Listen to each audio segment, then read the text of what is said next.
Tamo de volta, hein? E a gente hoje vai conversar com você sobre um assunto super importante. Hoje é dia 29 de janeiro. É o Dia Nacional da Visibilidade Trans.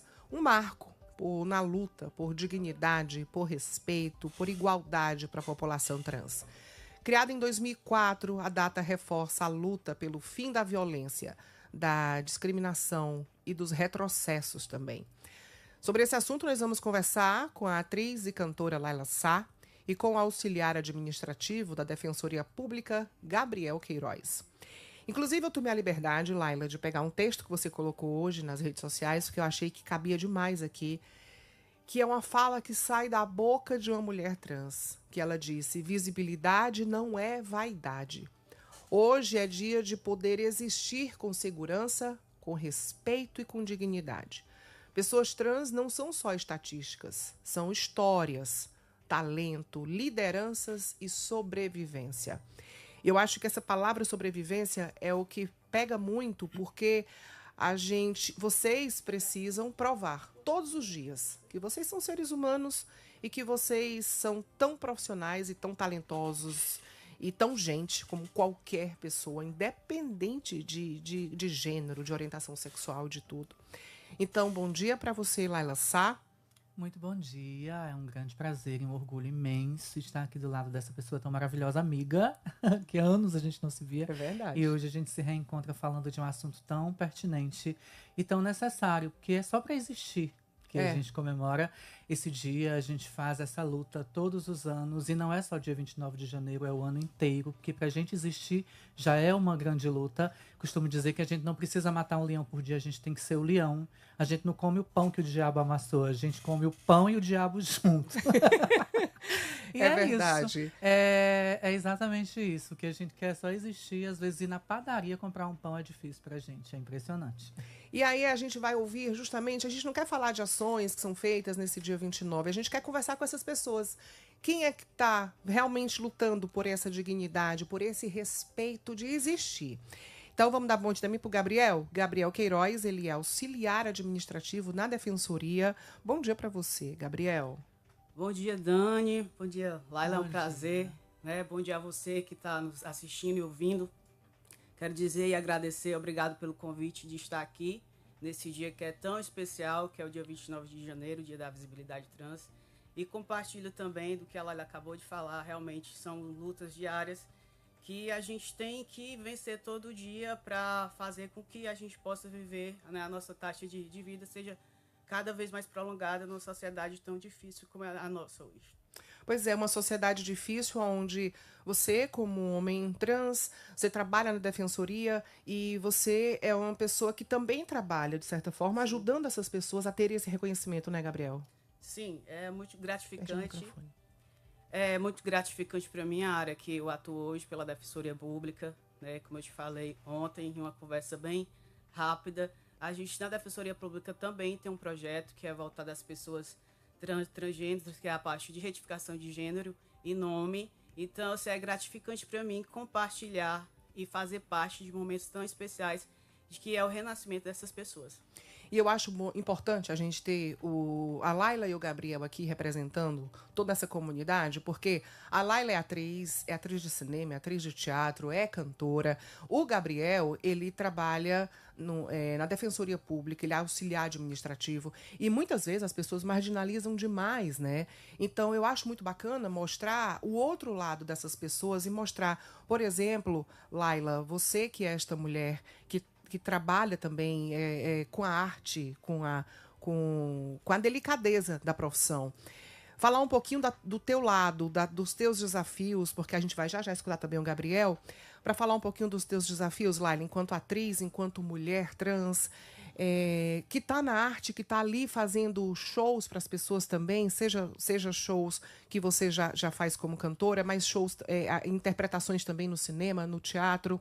Fala um pouquinho da tua realidade, da tua vida, dessa tua trajetória.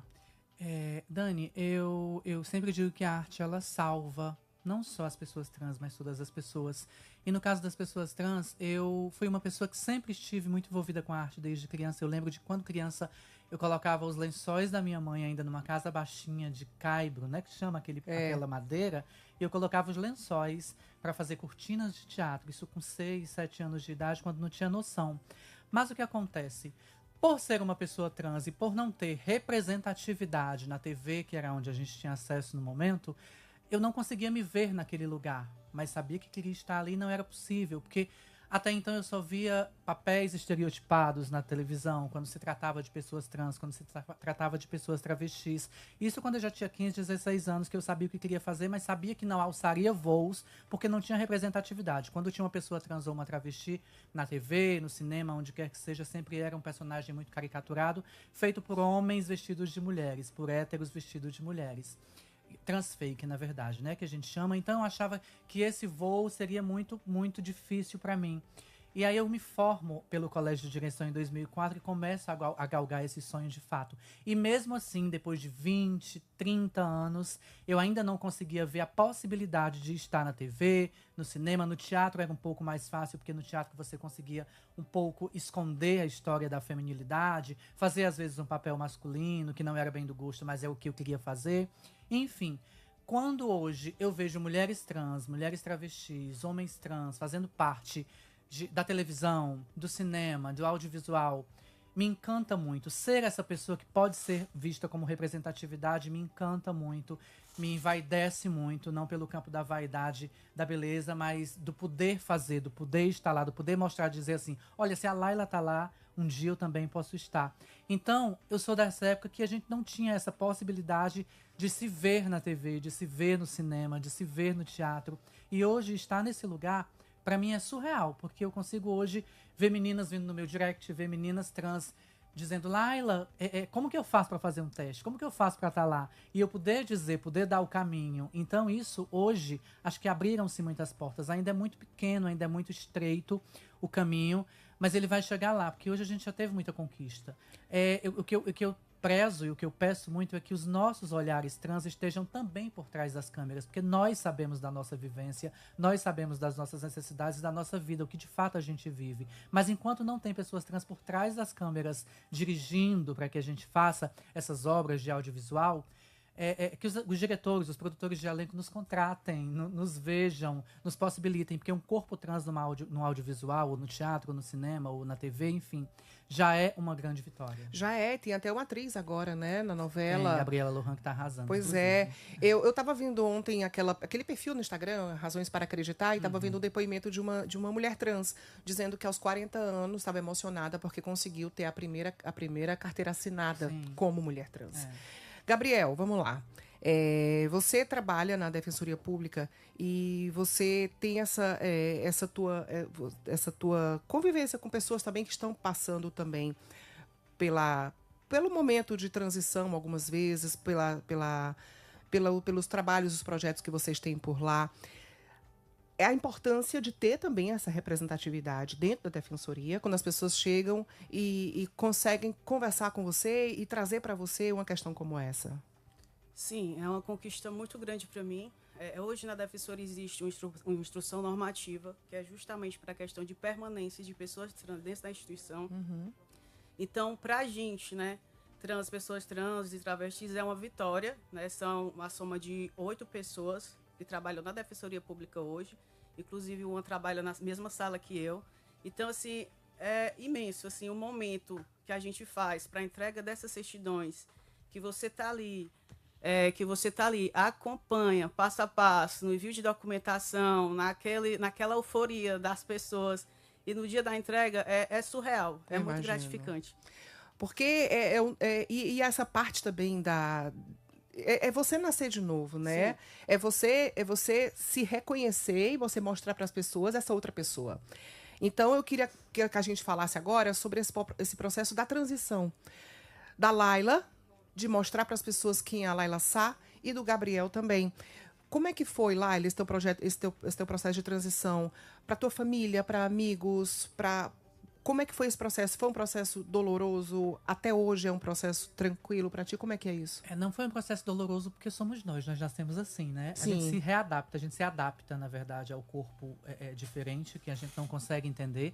Eu costumo dizer que quando eu tinha, tipo, 13, 14, 15 anos, eu não sabia o que eu era ainda. Eu sabia que eu era diferente de todo mundo. Mas eu nem era tão feminina que pudesse agradar os meninos e nem tão masculina que pudesse agradar as meninas. Eu falei, meu Deus, eu não vou ter amor nunca, eu não vou ser amada nunca, eu não vou ser aceita nunca, porque eu sou diferente de tudo. E aí você depois vai tendo o entendimento de que você, de fato, é uma pessoa trans. E aí minha mãe fala pra mim até hoje. Inclusive, eu tenho um curta-metragem com minha mãe.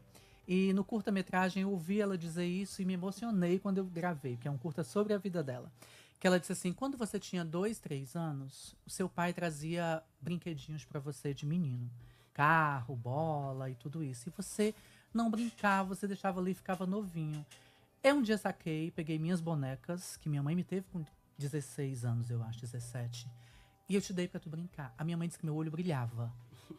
E aí ela começou a me dar as bonecas dela pra brincar e guardava os carrinhos e as bolas. Quando meu pai chegava do trabalho, ela escondia todas as bonecas e colocava os carrinhos e as bolas. Então minha mãe sempre foi muito minha parceira. Então essa dificuldade, eu digo muito que eu sou uma mulher trans privilegiada exatamente por isso. Por ter uma família que sempre me acolheu, por ter uma mãe do Carvalho, que sempre me abraçou, que sempre me disse ok, vai lá. Como é importante, né? Como isso. é importante, porque a gente tem, na grande realidade, meninas trans, meninos trans que saem de casa aos 13, 14 anos escorraçados pela família, e a família que é o órgão que tem que nos acolher, que e tem se que nos a família abraçar. não acolhe, o mundo não vai acolher. Né? Quem vai acolher? E onde é que a gente assiste esse documentário? É um documentário chamado Iraci Futebol Clube. Minha mãe é louca por futebol, já é assim, fora Mas do padrão. Mas tá no YouTube? Tá no YouTube, já rodou o Brasil inteiro, ganhamos vários prêmios em festivais de vou cinema. assistir. Podem procurar Tia Iraci Futebol Clube. Tia tá no Iraci YouTube. Futebol Clube. Ela é incrível. E pra gente encerrar, já que a gente ouviu aqui a Laila falando sobre esse processo de transição, Gabriel, como é que foi pra ti esse processo de transição, pra você mostrar pras pessoas que você é o Gabriel?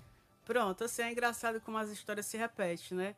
Na questão da adolescência, na infância também, eu tinha essa questão de tudo feminino eu afastar, né? Ficava indiferente. E a minha mãe também teve esse mesmo olhar, né? Ela disse, quando eu em uma conversa com ela, disse, não, eu já sabia, tinha alguma coisa diferente.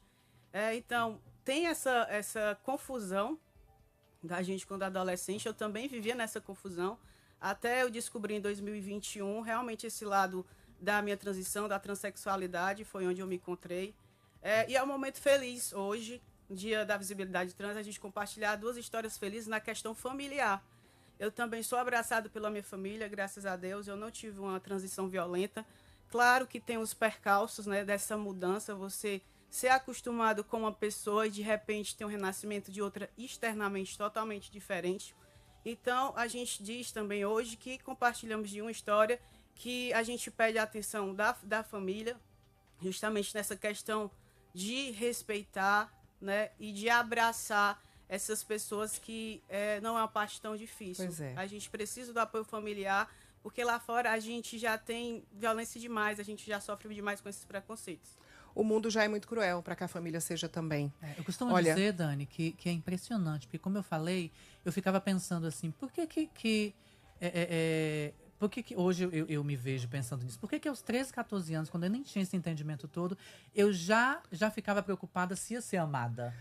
Por menino ou por menina, ou não sabe, mas então é exatamente sobre isso, é sobre o amor. A gente quer ser amada, a gente quer ter acolhimento, como qualquer outro ser humano, e a gente não encontra na grande maioria das vezes. É por isso que a gente quis ouvir vocês duas hoje, essas 2 pessoas, para falar com a Laila e com o Gabriel, para ouvir essas pessoas. Gabriel, muito obrigada. Laila, muito obrigada. Essa conversa renderia horas, mas infelizmente a gente precisa encerrar. Sim. Mas muito obrigada, viu, por terem vindo para conversar com a gente nesse dia tão importante. Muito obrigada.